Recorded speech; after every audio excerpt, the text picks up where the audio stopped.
देखो क्वेश्चन लंबा दिख रहा पर है नहीं। Compressor requires 90 kilowatt to run at 250 RPM और बेल्ट का फ्लैट बेल्ट नहीं है, वी बेल्ट है। Is to be run by electric motor, मतलब मोटर ड्राइवर है और कंप्रेसर मेरा ड्रिवन है, ठीक है। रनिंग मोटर का रनिंग स्पीड 750 है। Diameter of compressor shaft is 1 metre, ठीक है, बढ़िया बात। वाइल सेंटर डिस्टेंस इज़ 1.75, ठीक है। बेल्ट स्पीड भी दे रखा है। नंबर ऑफ वी बेल्ट आपको निकालना है। अगर एरिया ऑफ ईच बेल्ट इतना है, डेंसिटी इतना है। सेकंड की एलॉयबल टेंसाइल स्ट्रेंथ दिया हुआ 2.5 मेगा पास्कल और ग्रूव एंगल इतना दिया हुआ है। कोफिशिएंट ऑफ फ्रिक्शन इतना है। आपको लेंथ निकालना है, ठीक है, रिक्वायर्ड लेंथ। तो दो चीज़ निकालना, नंबर ऑफ वी बेल्ट और रिक्वायर्ड लेंथ, ठीक है। तो गिवन में क्या क्या है मेरे पास, गिवन में है सबसे पहले तो यहाँ कुछ मेंशन नहीं है, तो इसको हम लोग ओपन बेल्ट ड्राइव मारेंगे, ना कि क्रॉस बेल्ट, ठीक है। और कहीं पे भी कोई स्लिप का मेंशन नहीं है तो हम लोग स्लिप को एज्यूम नहीं करके चलेंगे, स्लिप को एज्यूम नहीं करेंगे, ठीक है। तो हमको क्या दिया, डायामीटर ऑफ कंप्रेसर शाफ्ट, ठीक है, N2/N। एक मिनट, गिवन लिखना पड़ेगा क्या, गिवन में हम क्या लिखते हैं, पावर, कंप्रेसर का पावर कितना है, टोटल पावर 90 किलोवाट। अगर हम एक बेल्ट कितना पावर कंज्यूम कर रहा है वो निकाल लें और उसको इससे डिवाइड कर दें तो नंबर ऑफ बेल्ट पता लग जाएगा, नंबर ऑफ वी बेल्ट, ठीक है। N2 दिया हुआ है 250, N1 दिया हुआ है 750, ठीक है। डायामीटर कंप्रेसर का दे रखा है 1 मीटर, सेंटर डिस्टेंस दे रखा है और वेलोसिटी ऑफ बेल्ट दे रखा है 1600 मीटर प्रति मिनट। एरिया दे रखा है, डेंसिटी दे रखा है 1000। अलाउएबल टेंसाइल स्ट्रेंथ दे रखा है। ग्रूव एंगल मतलब 2 बीटा दे रखा है। ग्रूव एंगल क्या होता है, ये पूरा एंगल, ठीक है।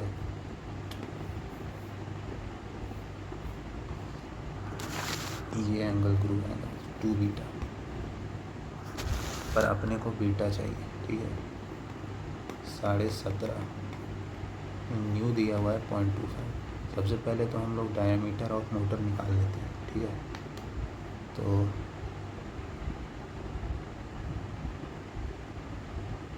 डायामीटर ऑफ मोटर निकालेंगे हम लोग, वेलोसिटी रेशियो N1/N2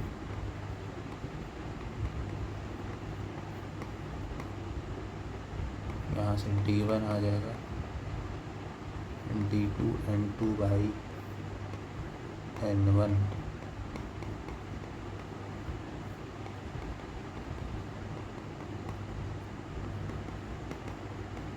ये आ गया D1, ठीक है। अब यहाँ पे एक चीज़ और दे रखा है, डेंसिटी वगैरह। तो डेंसिटी देखते ही मेरे दिमाग में आ रहा है सेंट्रीफ्यूगल टेंशन, क्योंकि डेंसिटी मास से एसोसिएटेड है।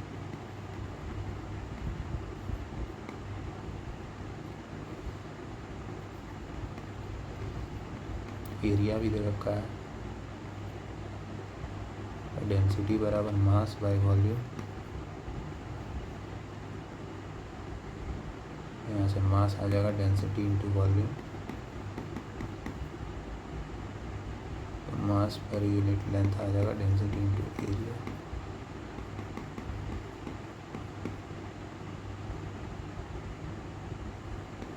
क्यों हम लोग मास पर यूनिट लेंथ क्यों निकाल रहे हैं, क्योंकि सेंट्रीफ्यूगल टेंशन में m जो होता है वो मास पर यूनिट लेंथ होता है, ठीक है।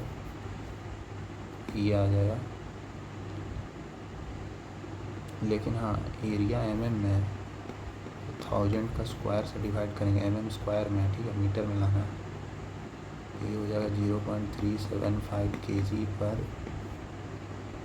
मीटर, ठीक है। वेलोसिटी दे रखा है बेल्ट का, बस सेंट्रीफ्यूगल टेंशन आ गया।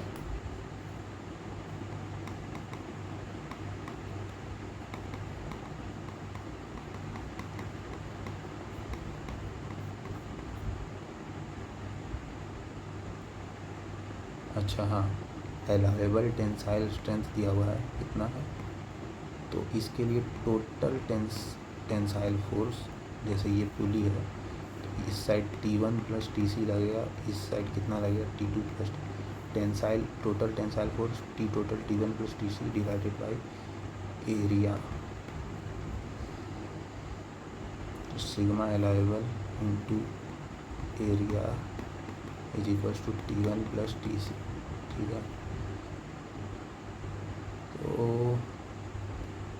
2.5 सिग्मा अलाउेबल है, 375 mm² है, ये मेगा पास्कल में mm² में है, इसीलिए इसको mm² में रहने दी। T1 कितना आया था,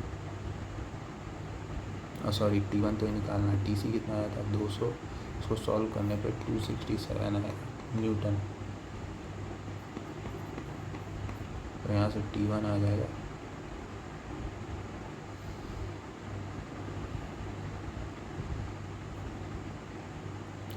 T1 आ जाएगा यहाँ से, इसको इससे माइनस करना पड़ेगा 670.5, ठीक है। ये T मैक्स है, ठीक है। मैक्सिमम टेंशन तो इधर होगा ना, ये तो स्लैग साइड रहता है, ठीक है। अब लगाते हैं, लेकिन हाँ अब लगाएंगे T मैक्स यानी T1/T2 बराबर E का power new theta cosec beta, उसके लिए पहले हमको थीटा चाहिए होगा, तो थीटा निकालना पड़ेगा मेरे को। थीटा होता है मेरा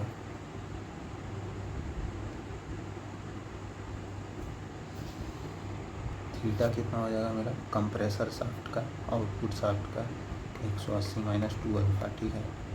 अब गलती से यहाँ 180 प्लस 2 अल्फा मत लिख देना, ठीक है।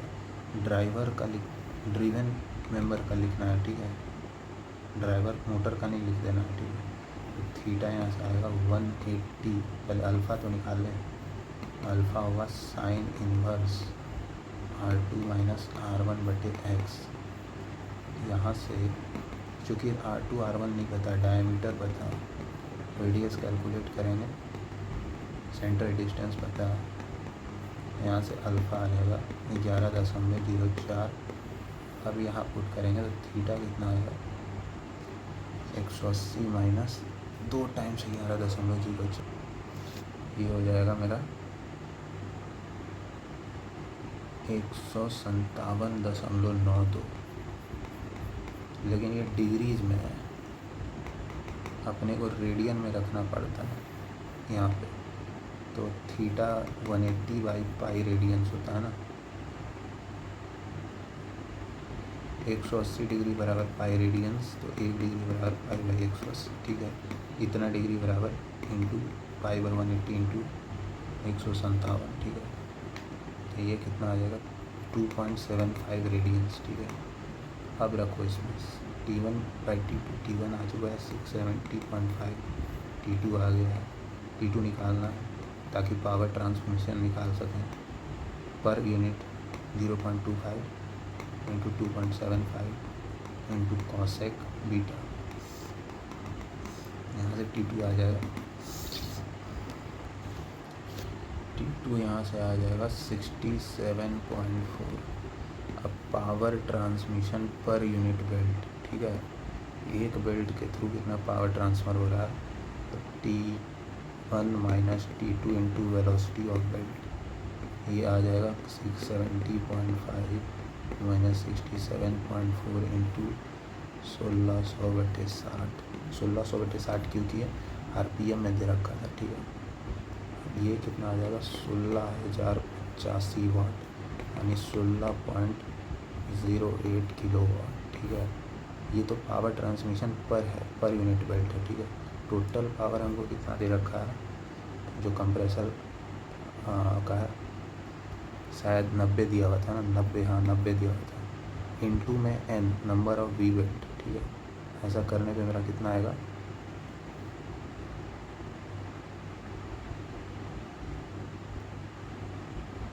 5.65। अब ये क्या है, 5.65 थोड़ी कुछ होता है, इंटीजर होना चाहिए ना। नियरेस्ट इंटीजर कितना हो जाएगा, 6। ठीक है, तो एक पार्ट तो हो गया। अब लेंथ निकालना तो सिंपल सा पार्ट हो गया, लेंथ में कुछ करना ही नहीं है, लेंथ तो निकाल लेंगे सब कोई।